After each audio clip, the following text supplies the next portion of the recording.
Hey guys, Frank here from OCD TV, and we're going to talk about Season 4, Episode 3 of Teen Wolf, and the episode title is Muted. So, this was one of the craziest episodes I think they've done in a long, long time.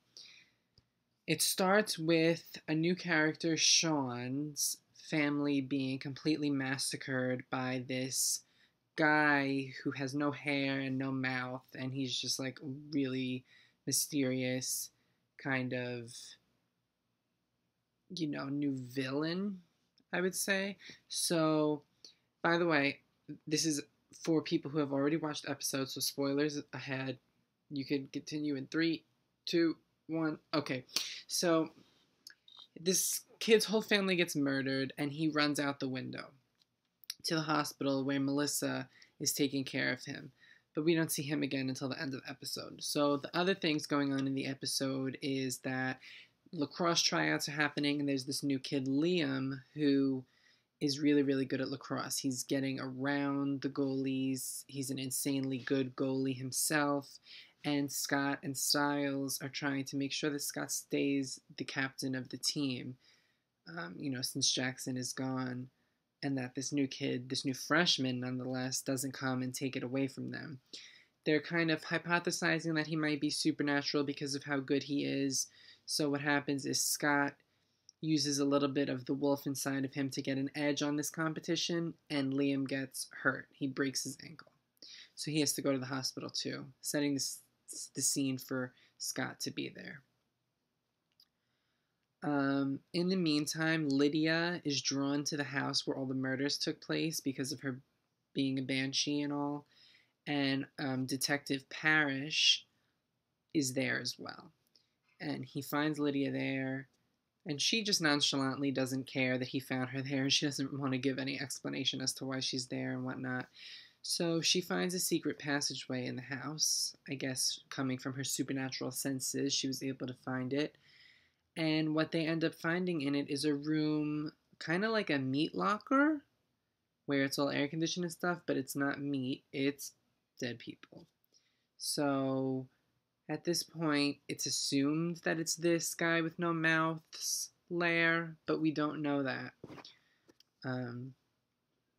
So moving on with the episode. The other minor arc in the episode that's worth mentioning, even though it doesn't really come to a tie at the end, is that Derek and Peter have hired that assassin woman, Brayden, to find Kate. They want to know where Kate is, who told Kate about the vault from last week, and how she knew that there were all those bond money in there, like $117 million. How did she know? Who told her? So they're having Brayden look into that. So when Lydia finds all these dead bodies with Detective Parrish, she calls Scott and tells him that he needs to find this kid, Sean. He's in a bad way. So what we find when we see Sean next is he has killed the deputy who was waiting outside his hospital room, and he's eaten him. He goes to eat Melissa McCall, and Scott, of course, defends her. So Sean goes running throughout the hospital looking for someone else to eat, and he finds Liam. So he takes Liam up to the roof, and Scott tries to stop him from, eating or killing Liam, whatever. And so instead of eating him, he starts dangling him off the side of the roof. So Scott is desperately trying to hold on to Liam as he's dangling off the side of the roof while Sean's attacking him. And Scott ends up needing to bite into Liam's arm to keep the grip. This guy with no mouth comes and he puts an axe through Sean's back, and Sean is now dead. And he revealed himself as a Wendigo, which is a supernatural creature that feeds on other people. They have a lot of rows of teeth. You'll see it when you see it. So basically that was a minor reveal that the family was all Wendigos. They were all Wendigos, I'm sorry. And the bodies underneath in that secret passageway were what they were using for food. So this guy with no mouth is, not so bad maybe. Maybe he was killing for the sake of killing people who were also killing other people, kind of like a Dexter situation going on. He's going to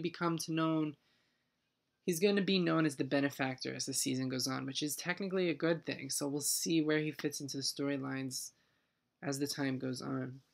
But now the scene closes with Liam holding his arm, and he has a giant, giant bite in it, because that was the only way Scott could keep him up. So now he's going to be a werewolf, right?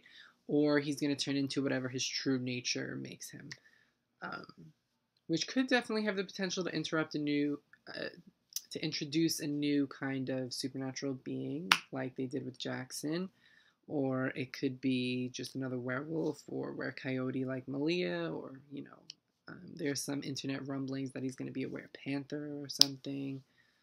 I don't know, but that's where the episode leaves us. So next week we're going to see what happens, hopefully, to Liam. 2 other minor characters were introduced in this episode. One is named Garrett. He's a blonde guy on the lacrosse team, and he's actually the actor from Flowers in the Attic, if you saw it. And another one is his friend on the lacrosse team, who is African American, and there are supposed to be 2 gay characters coming on, and I think they're like a couple, so we'll have to see as they get more introduced. I don't think they said the other guy's name in the episode, or if they did, I didn't catch it, but the guy from Flowers in the Attic is Garrett. My cousin actually caught that. I didn't even catch that one either. It happened so fast.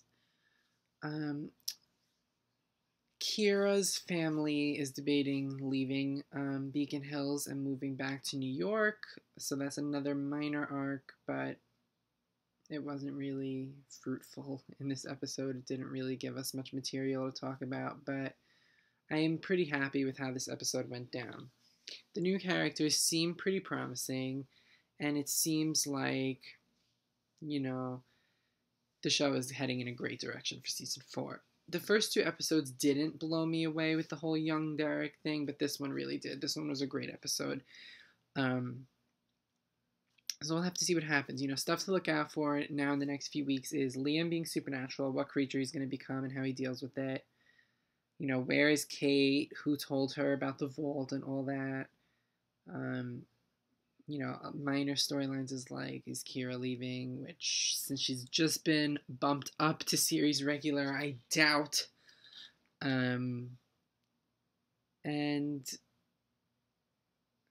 we have to explore a little more of the Styles Malia dynamic. They had a little bit of that in this episode, but we're going to see a little bit more of it, I have a feeling. And I think Lydia is going to start to get jealous. That's my opinion. That's not a spoiler. That's just my opinion. So we'll see where that ends up. I hope you guys enjoyed the episode as much as I did. My trivia question for you to enter, if you're the first one to answer below, you can enter into our Teen Wolf season-long contest.